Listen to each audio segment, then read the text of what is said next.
Assalamualaikum warahmatullahi wabarakatuh. Hello students, welcome back to the English class of Garuda Nusantara Vocational School with me Miss Ida. And today our material is about biography text biografi yang merupakan salah satu jenis dari recount text ya. Ada beberapa jenis recount text yaitu yang sudah kita bahas pada pertemuan minggu kemarin pada bab 8 itu disebut dengan personal recount text.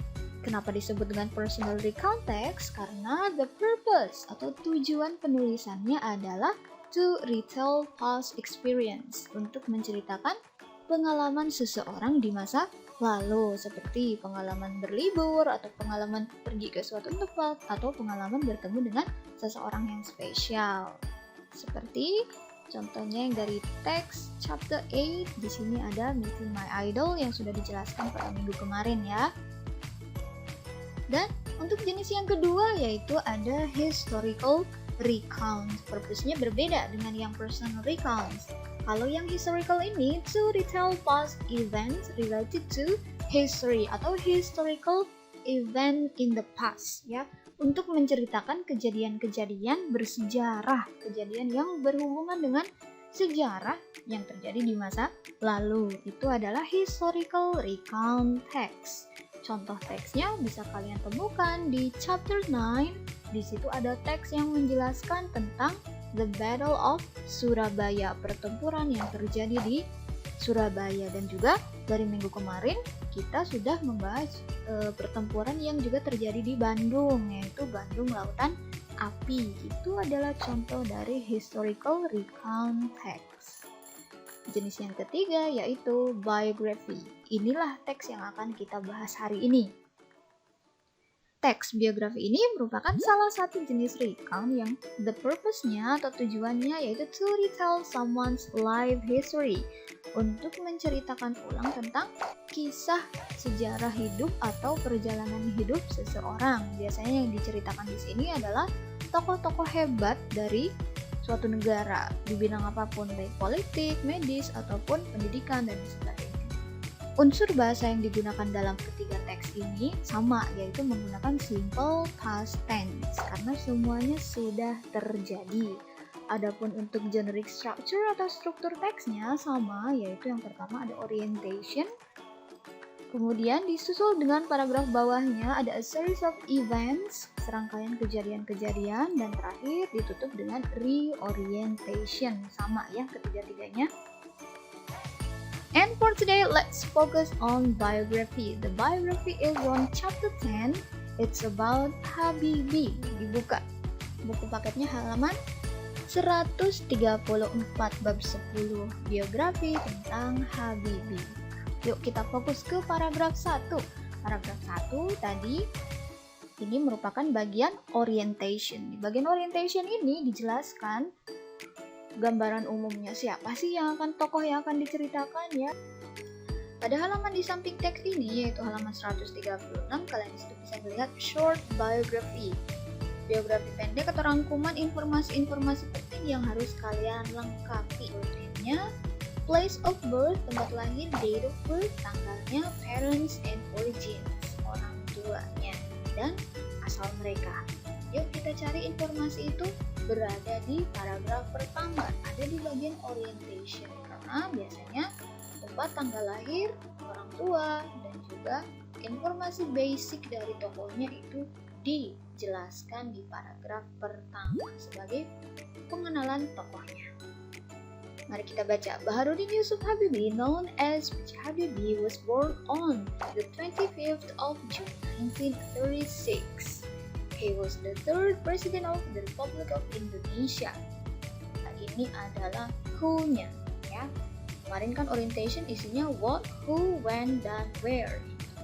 Di sini terkandung who-nya tokoh yang akan kita bahas yaitu Baharudin Yusuf Habibie yang merupakan presiden ketiga Indonesia. Dan ini when-nya dilahirkan pada tanggal 25 Juni 1936. Lanjut dengan where. Habibie was born in Parepare, Sulawesi Province. Dilahirkan di Parepare, Sulawesi Selatan. Kemudian parents-nya, Alwi Abdul Jalil Habibie, and Raden Ajeng Tuti Marini Puspowardoyo. Ini nama ayah dan ibunya ya. Kemudian his father was an agriculturist from Gorontalo. Ayahnya merupakan orang yang berkecimpung di bidang pertanian, berasal dari Gorontalo. Ini originnya, asalnya. Beliau masih keturunan Bugis. And his mother was a Javanese noblewoman from Yogyakarta. Ibunya asal Jawa yang masih merupakan anggota keluarga bangsawan Yogyakarta. His parents met while studying in Bogor. When he was 14 years old, Habibie's father died. Saat Habibie berusia 14 tahun, ayahnya meninggal dunia. Kita lanjut ke paragraf kedua. Di sini bagian event atau kejadian yang terjadi dalam perjalanan hidup Habibie, dan paragraf 2 ini fokus ke studies-nya atau education ya, untuk melengkapi bagian ini di short biography-nya. Yuk kita baca. Following his father's death, Habibie continued his studies in Jakarta and then in 1955 moved to Germany. In 1960, Habibie received a degree in engineering in Germany. Setelah ayahnya meninggal, Habibie melanjutkan pendidikannya di Jakarta, kemudian pindah pada tahun 1955 ke Jerman. Pada tahun 1960, Habibie sudah menerima gelar diploma insinyurnya di bidang engineering di Jerman tersebut ya. Diingat-ingat tahun-tahun pentingnya, di tahun berapa terjadi event apa, kalian harus mencermatinya karena biasanya ini nanti muncul, akan ditanyakan di beberapa questionnya. 1955 mulai pindah ke Jerman, 1960 sudah menerima gelar diplomanya. Setelah itu, he remained in Germany as a research assistant under Hans Ebner. Kemudian, beliau menetap di Jerman sebagai research assistant dari Hans Ebner di institusi ini to conduct research for his doctoral degree, untuk melakukan penelitian guna melanjutkan ke pendidikan tingkat S2-nya ya. Research-nya yang terkenal di situ tentang termodinamika, konstruksi, dan aerodinamika. Inilah paragraf event yang fokus pada education-nya ya. Next paragraph. In 1962, Habibie returned to Indonesia for 3 months on sick leave.